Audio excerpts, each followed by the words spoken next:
अपनी पूरी श्रद्धा रखिए। साधारण नहीं है, हनुमान जी के भी ये गुरु है। एक मैं सूर्य देवता की गायत्री बता रहा हूं जिससे भगवान भास्कर बड़े प्रसन्न होते हैं। जब भी आप अर्घ दें तो यह जरूर बोलिएगा, ओम भास्कराय च विद्महे दिवाकराय च धीमहि तन्नो सूर्य प्रचोदयात्। ओम भास्कराय च विद्महे दिवाकराय च धीमहि तन्नो सूर्य प्रचोदयात्। जब आप अर्घ दें तो ऐसा ही उच्चारण करते हुए अर्घ दीजिएगा, हाथ जोड़ लीजिए, वंदन कीजिए, मर के। साधारण नहीं है, हनुमान जी के भी ये गुरु है। एक मैं सूर्य देवता की गायत्री बता रहा हूं जिससे भगवान भास्कर बड़े प्रसन्न होते हैं। जब भी आप अर्घ दें तो यह जरूर बोलिएगा, ओम भास्कराय च विद्महे दिवाकराय च धीमहि तन्नो सूर्य प्रचोदयात्। ओम भास्कराय च विद्महे दिवाकराय च धीमहि तन्नो सूर्य प्रचोदयात्। जब आप अर्घ दें तो ऐसा ही उच्चारण करते हुए अर्घ दीजिएगा, हाथ जोड़ लीजिए, वंदन कीजिए, मत्था टेक के प्रणाम जरूर कीजिए। हनुमान की तरह आप बन जाएंगे। हनुमान जी के गुरु जी हैं सूर्यदेव। सूर्यदेव साधारण नहीं है। पूज्य स्वामी विवेकानंद जी महाराज 1000 बार उन्हें प्रत्येक दिन प्रणाम करते थे। राम जी की विजय के लिए आदित्य हृदय स्तोत्र गुरुदेव अगस्त मुनि ने दिया था। आदित्य हृदय स्तोत्र जैसे कन्हैया के लिए गोपी गीत है, राम जी के लिए राम रक्षा स्तोत्र है, हनुमान जी के लिए सुंदरकांड है, उसी प्रकार से सूर्य देवता को प्रसन्न करने के लिए आदित्य हृदय स्तोत्र है। जो युवा बच्चे यह पाठ करेंगे उनके जीवन में बेरोजगारी नहीं रहेगी, उनकी तरक्की हो जाएगी, उनको ऊंचाई मिल जाएगी। सूर्य भगवान का रविवार और सप्तमी है।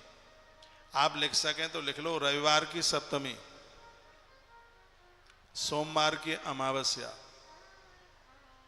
और मंगलवार की चौथ और बुधवार की अष्टमी धरती पर स्वर्ग को प्रकट कर देती है भैया। ये जिस दिन पड़ जाए, बुधाष्टमी बेटियों के लिए वरदान है। जब भी बुध को अष्टमी पड़े बेटियां व्रत करें, अच्छा घर और वर मिलेगा। मंगलवार को चौथ गणेश जी प्रसन्न हो जाएंगे। मंगला चौथ पड़ जाए, मंगल को चौथ पड़े और सोमवार को पड़ जाए अमावस्या तो वो सोमवती अमावस्या हो जाती है, और रविवार को पड़ जाए सप्तमी सभी बीमारियों को खत्म कर देती, बीमारी नहीं रहने देती। इन तिथियों का अपने आप में इतना बड़ा करना, कभी चूकना मत। कुछ स्तोत्र हैं वो अपने घर में रखिए, प्लीज प्लीज, बड़ा वाला प्लीज, गर्भ स्तुति स्तोत्र घर में रखिए। घर में गर्भिणी नारी है उन दिनों में वो इसको स्तोत्र को पढ़ती रहे, उसके गर्भ में संतान विकलांग अपांग नहीं होगी, संतान खत्म नहीं होगी। अपने घर में शिव चालीसा रखिए, शंकर जी का चालीसा, बहुत ज्यादा उसका प्रभाव है। अपना हनुमान चालीसा रखिए। ये तो छोटी छोटी बातें हैं, मैं आपको निवेदित कर रहा हूं। एक स्तोत्र रत्नावली आती है, उसमें सभी स्तोत्र हैं।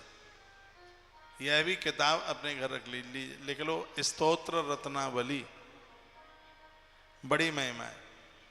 एक पूजा कर्म निधि है, एक पूजा कर्म पद्धति है, एक पूजा कर्म प्रकाश है, लिख लो। ये गीता प्रेस ने निकाली है किताब, यही नाम है, पूजा कर्म प्रकाश है?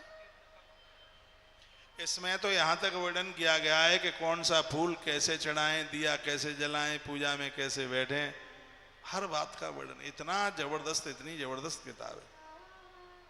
कोई ज्यादा की नहीं, 40 रुपए की आएगी। 2 साल पहले तो इतनी ही की थी। हाँ कितनी? हाँ?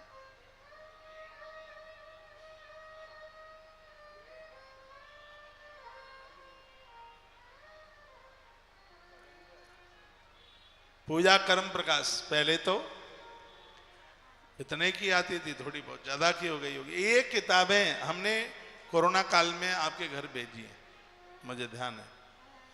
और नवरात्रा आ रही है, एक भी घर ऐसा न रहे जिसके घर में गीता प्रेस की दुर्गा सप्तशती न हो।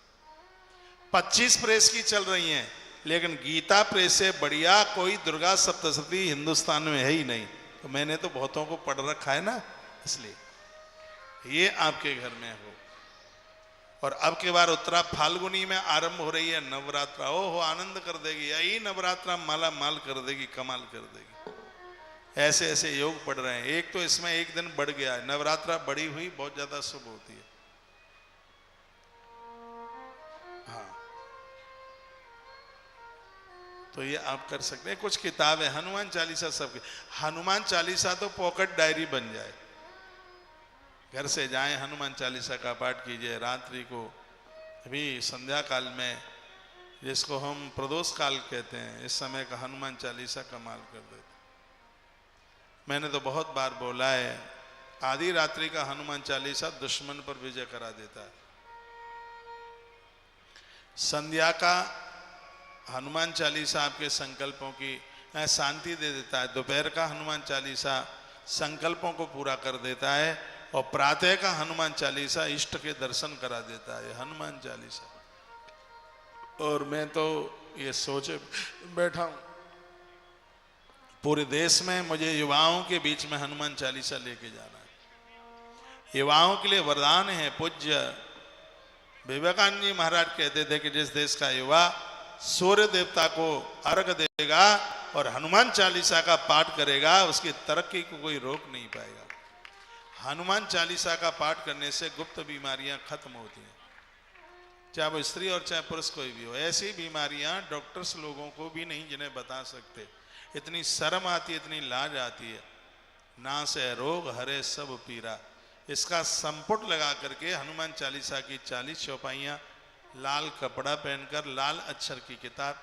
तुलसीवन आश्रम 1 लाख हनुमान चालीसा बांटने के लिए जा रहा है, ऑर्डर पर तैयार किए गए, कराए गए हैं। और आनंद की बात है कि अंदर से बाहर भीतर तक सब लाल ही लाल है। लाल दिखा देना कुछ फोटो, टीवी में देखिएगा। इन सब चीजों में बड़ी श्रद्धा है। आप भले ही एक हनुमान चालीसा का पाठ करें, बीमारी को खत्म करने के लिए। नासे रोग हरे स पीरा, जपत निरंतर हनुमत वीरा। ये चौपाई का संपुट लगा करके एक पाठ कर दीजिए, थोड़े ही दिनों में आप देखेंगे आप स्वस्थ होंगे। घर में बहुत आनंद होगा, किसी भी प्रकार की कोई तकलीफ नहीं होगी। क्या नहीं मिल सकता हनुमान चालीसा से। हनुमान चालीसा का पाठ करने से तो तुम्हें महामृत्युंजय जप का फल मिल जाएगा, उम्र बढ़ जाएगी, आयुष बढ़ जाएगा। तो ये चीजें तो घर में होनी चाहिए। कपूर घर में हो। देखिए, मैं थोड़ा मत्स्य पुराण के द्वारा बोल रहा हूँ। घर में कपूर होगा, आपके घर में वास्तु दोष नहीं रहेगा। सुपारी घर में हो, जनेऊ हो, कलावा हो। ये घर में गोरोचन बहुत ज्यादा प्रभावशाली है, गोरोचन बाजार में मिलता है, ये आपके घर में हो। तो ये सब चीजें हैं, घर में कोई वास्तु दोष को नहीं रहने देती। आप जन्मपत्रियां ले लेकर के घूमते रहते हैं,